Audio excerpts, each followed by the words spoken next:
What is up, people? Half Slab Bacon back with another episode in Bacon's World. These guys never leave me alone.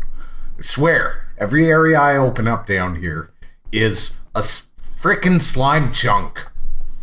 Soon we'll have it blocked off with glass, though, so they won't be able to spawn. It'll be better. Yeah, it'll be better. So, guys, today is the day. We got the digging done. And it's time to start our mega awesome, super amazing universal tree farm. And it also marks a little bit of a change in format for us, guys. Well, maybe for some other builds, but definitely for this one. And one, that is, we're using somebody else's design. I'm not changing anything. I'm not tweaking. I'm not trying to improve anything. And that is because, quite frankly, it's about as good as it can get.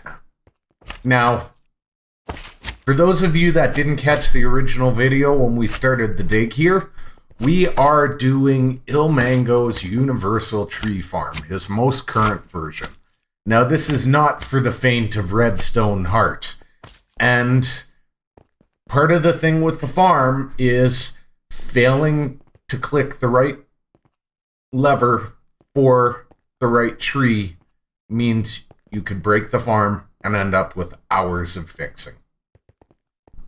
Also, while it's not likely because the design is pretty solid, there is every possibility that it could break in the near future, and I'm going to have to tear it apart and try and figure out what broke with the redstone mechanics and fix it myself if Ilmango doesn't have a video out.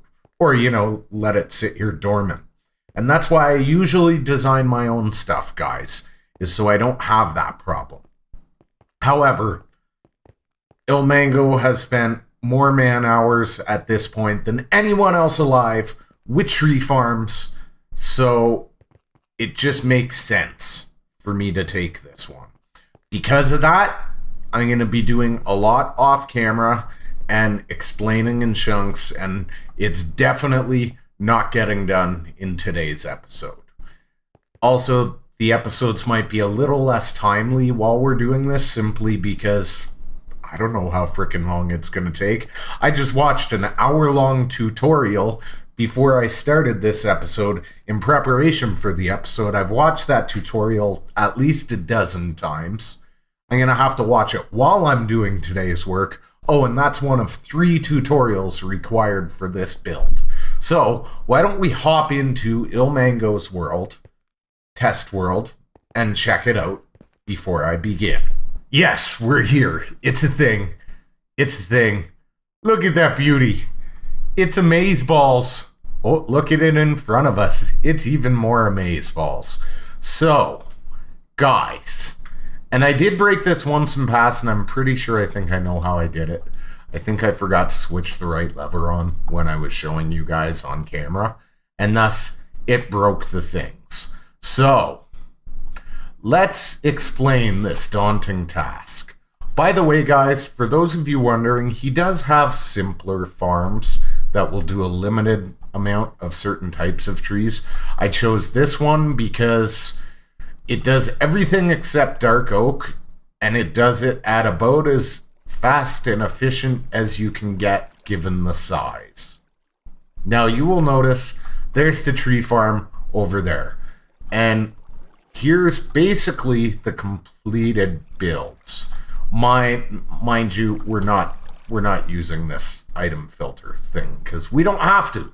We already have item filters in the storage compartment.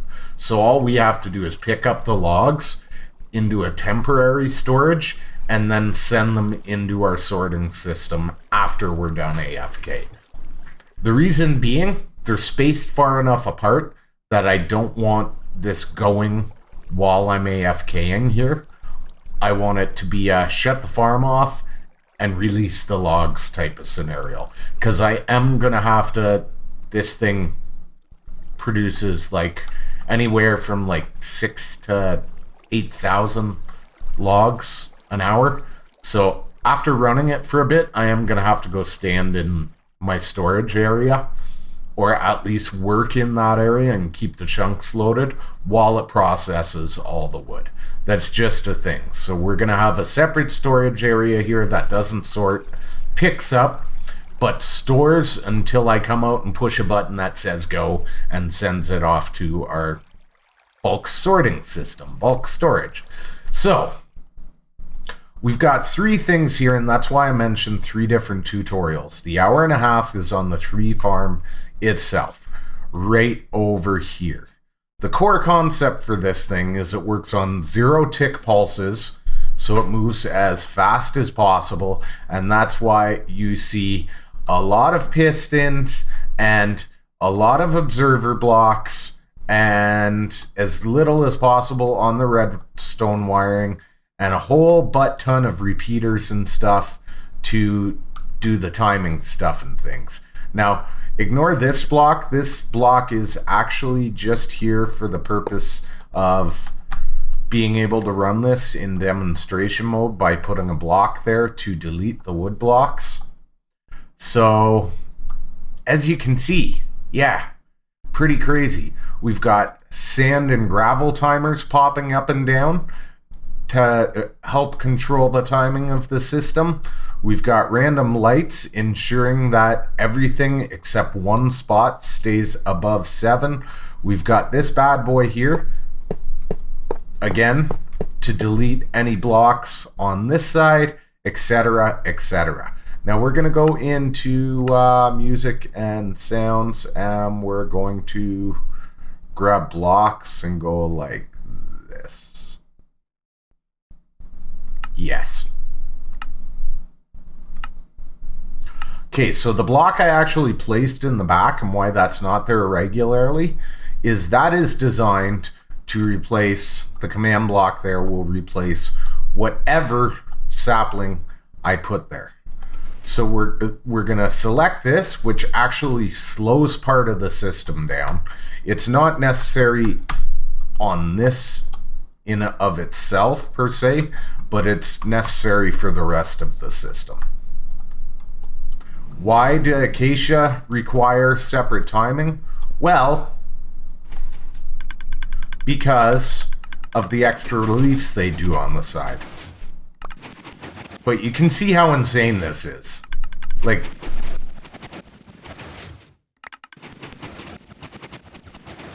yeah.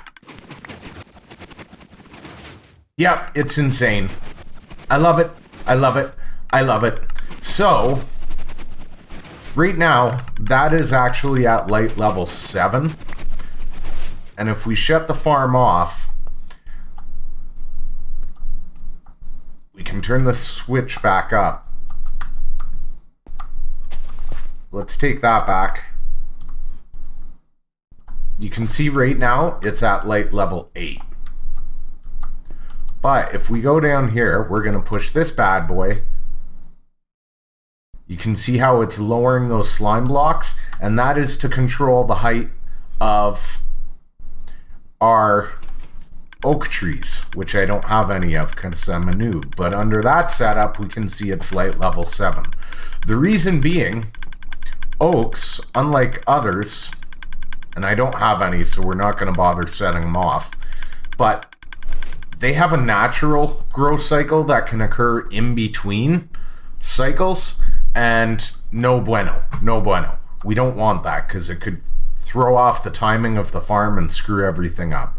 So it's actually designed so that now you can see while the farm is off, it's 8 to prevent spawns, but the rest of the time, when the whole thing is on, it actually reduces to 7. And that is done by careful placement, it's hard to see, of that lamp right there, which is actually fueled by that torch and this redstone dust, which we're turning on and off when we turn on and off the farm through levers and all kinds of all this other mess.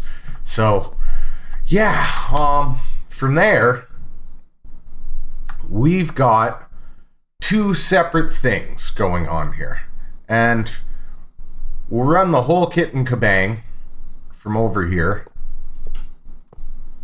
for the purpose of size of doing this. So a lot of these gold blocks down here are actually me taking measurements. You can disregard them. And the rest is simply this sorter and the TNT blast chamber. Two separate devices, technically, that were added in for the purpose size of this. So we'll stay on Acacia. And I should be able to get this from here.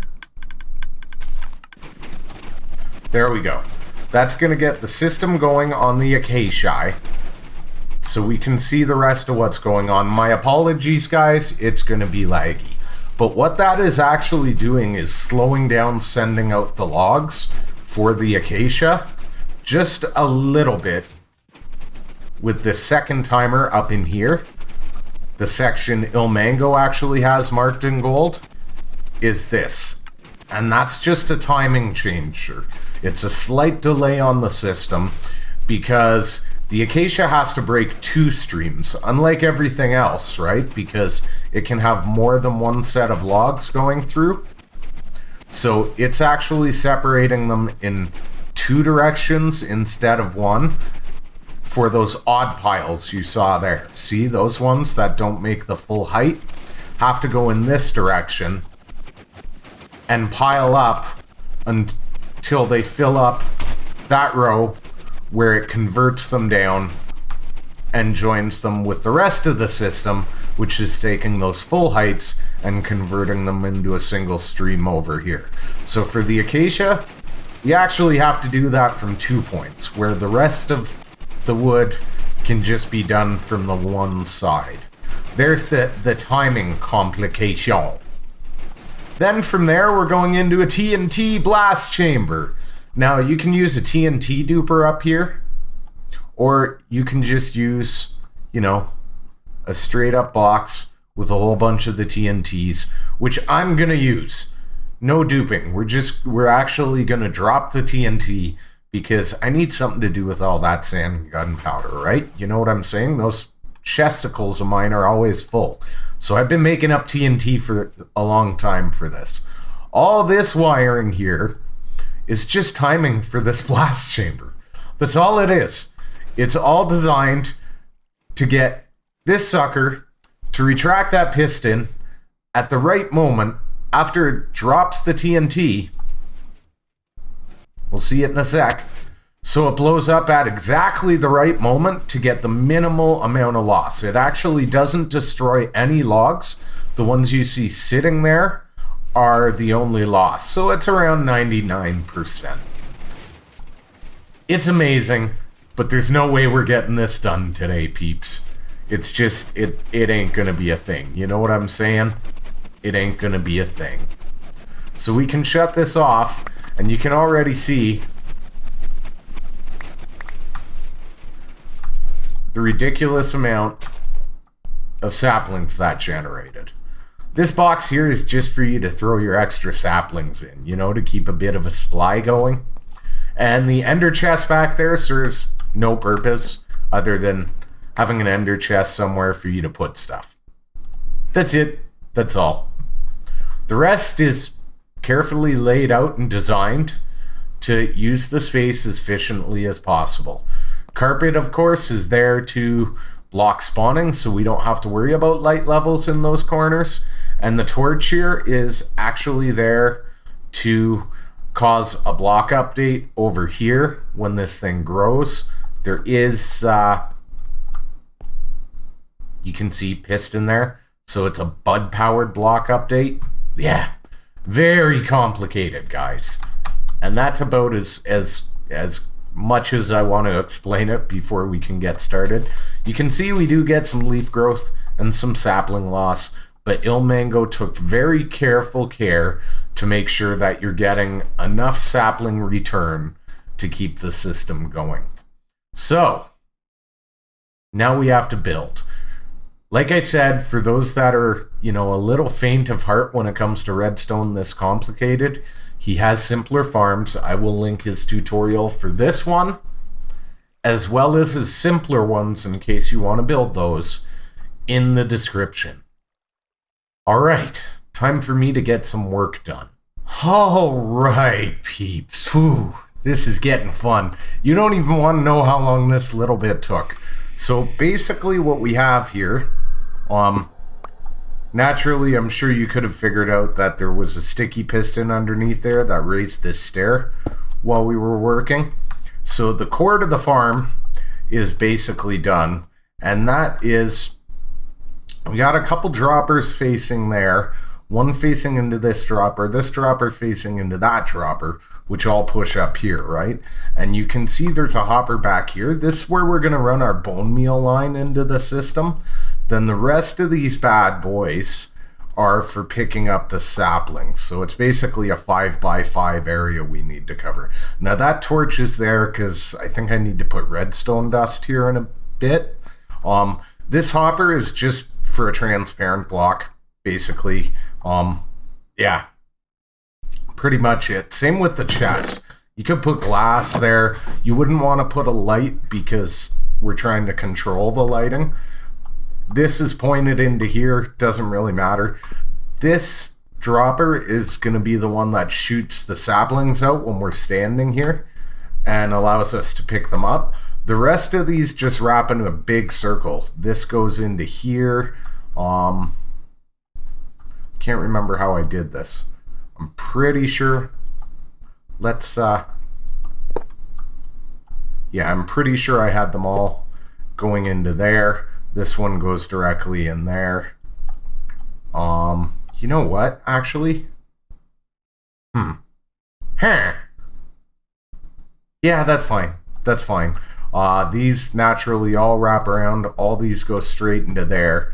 This bad boy is going to be responsible for firing off our stuff. So now this guy here is actually going to be what powers the system. And I'm not even sure, I'm not even at the point yet in the tutorial where I'm actually supposed to drop this here. But I'm going to do it just to show you guys because this is all going to get covered up as I work down here, which is why I paused to record.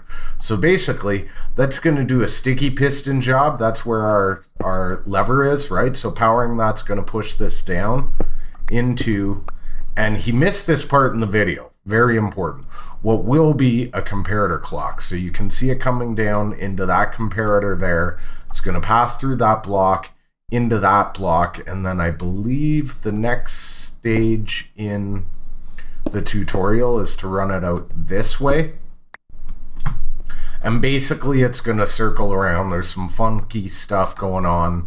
The redstone dust and the torch there is what's ultimately going to be responsible for our light, and we're going to use that mechanism to turn on and off our skelly spawner down here, which is why I have this wired in and designed with this block right here in mind. That's going to be our trigger, and it's going to basically connect to that torch. So from here, I've got to start doing other stuff, like I've got to bud power our dirt block there, I've got to work this comparator clock in, all kinds of other crazy stuff. So I'll be back with progress update real soon.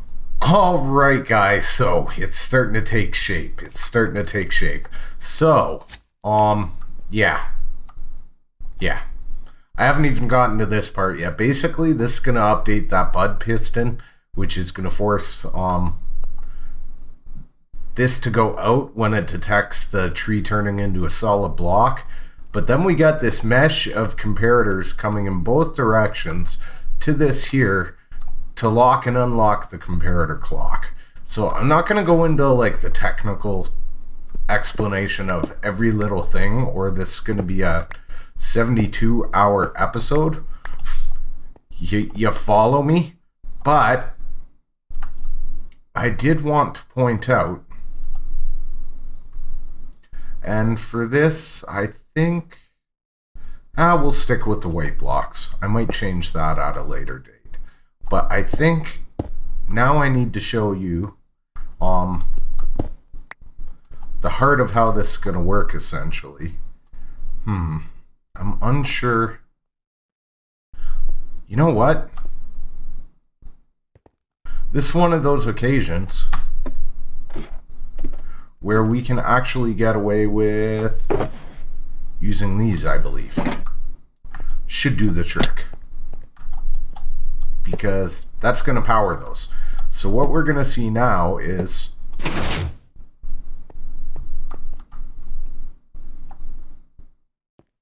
officially those would now be on if this setup was complete. But it's not, because I knew that was going to be a thing. So, yeah.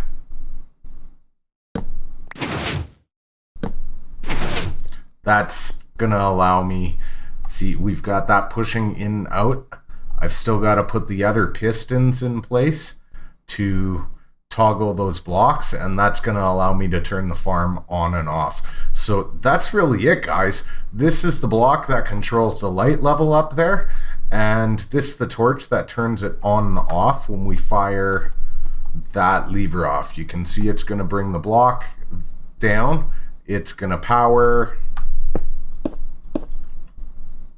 that comparator there, which is going to power that block, power that, turn that off, right? So as long as the farm's on, that torch will be off, which will both disable our lighting for the farm and activate this bad boy. So that's why when I did this, none of those have the final piston in place that's going to toggle that redstone block. And that's simply because I didn't want to accidentally turn this farm on and off while I'm playing around with this. That's all that was required to incorporate the two. Now, this has already been like an hour, I think. I don't know. I'm trying not to look at the clock. But you can see there's the rest of our comparator clock there. Not even sure what I've got going on here. Does that go?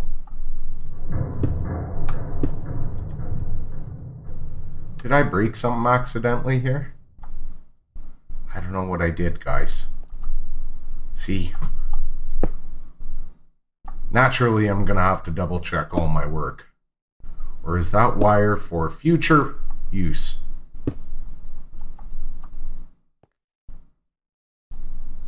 Oh no, the block connects to it. So yeah, that cycles the comparator clock there. And then now you can see where that redstone goes up to power that dropper as this whole thing's pulsing. It's all going to be amazeballs. Can we actually even... Since it's not connected yet, I don't think we're actually going to see anything as of yet.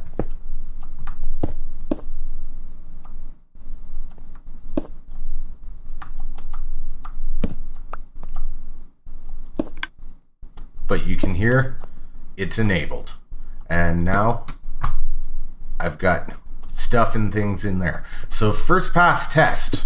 We're on our way, several days, weeks, months, whatever it may be from now, to greatness of the wood farminess, stuff and things.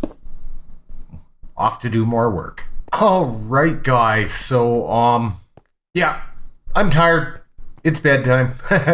So I've got the first column of glass blocks, and this is a nice way to, like, chain instantaneous redstone across multiple levels. I really like this, and there goes my phone. I forgot to turn it off because it was in the middle of the night, but now it's morning. I'm gonna have to get used to this new schedule. Anyways, it's a nice way of doing instant redstone, like straight up, because we're moving a series of glass blocks. All the observers will detect all at the exact same time, right? Which is just, quite frankly, a beautiful way of doing it. So we've got our first three, I believe, yeah. 0 tick generator there, 0 tick generator there, and 0 tick generator back here. So at this point, the bulk of the lower section for this side is almost done. It's a little bit more, fandangling and stuff down there to do, but nothing too crazy at this point. Nothing too crazy. So I think I'm going to finish it right here. You can see how this works. So those observers are going to detect and push our pistons on the way up, right? But at the same time, that one's going to detect the movement, send the signal all the way up that way, which is going to fire that piston there and push them back down, which is again going to fire these, and on and on and on and on. Now, that's why we've also got another row of pistons going down here from that same block when this gets powered to push down on this zero tick generator over here. Yeah, so that just controls the timing for like the next set of circuits we're going to run off this and all that kind of thing. So really the rest of the wraparound here is very similar to that. It's just a bunch of zero ticks. We're going to start with the next glass row here that basically run everything in tandem. So yeah, I got a lot of work to do here. I'm going to call it here, though, for now. You can see we've got the glowstone strategically to place lighting. And we're using glowstone simply because of the wiring, because you can place wire on it, which you can't do with another lighting block.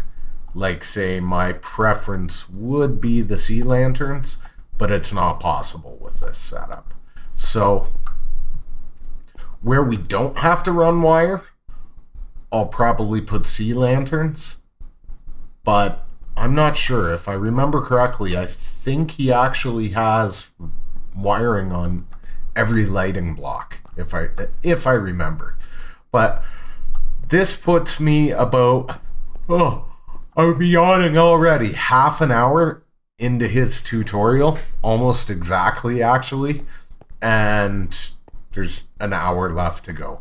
Now, he did miss some parts, screw up in the editing a little bit, and I believe if I remember correctly, he acknowledges that towards the end, but for me to keep it in sequence, I'm having to stop where he missed parts, like this whole zero tick back here, he totally missed that.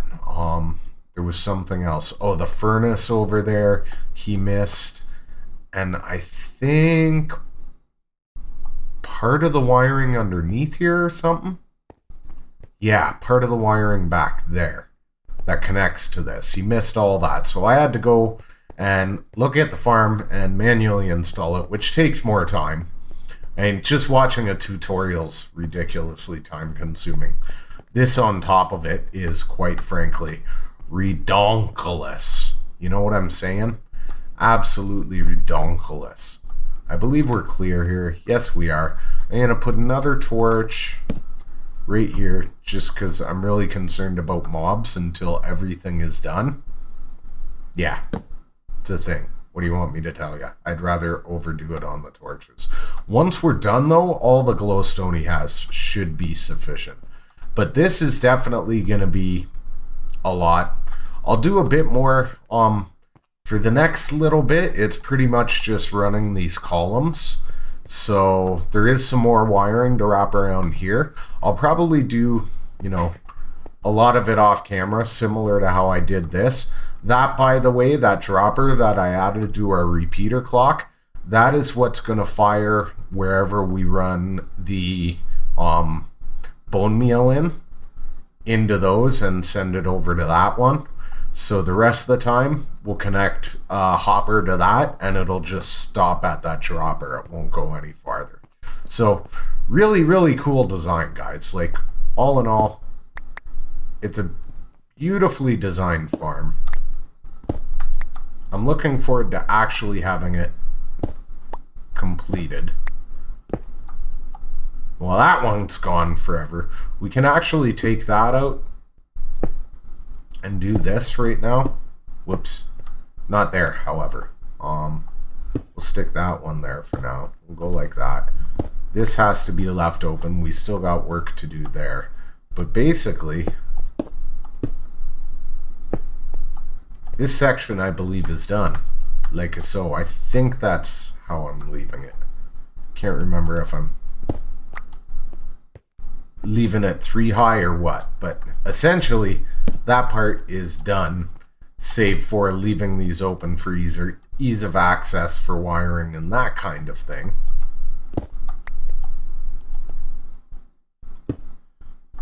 So you guys can kind of see what I'm going there. We are going to wrap like a more decorative area around in here. And eventually when we're done all the rest of this, we're going to make sea lanterns. The walls will be sea lantern. I want to get this one done for get the redstone done first before I start cutting the walls around it though. Just to make sure I'm not off a block. Because yeah, it's going to be a lot of work. So I think I'll try and work on these as much as possible and work on another episode, but I did want to get it started today so you guys could see how it went and how it connected to that. It's going to be a lot of work. Like, we're nowhere even close to getting this done, peeps. But it's looking good. I like it. Signs of progress, people. Signs of progress. So anyways, guys, as always, smash that like if you enjoyed the episode to help others like yourself who might enjoy the content find that channel. And if you're new and you haven't already, hit that sub button for more videos, peoples. We do awesome stuff like this on the channel all the time. Thanks for watching. Bye.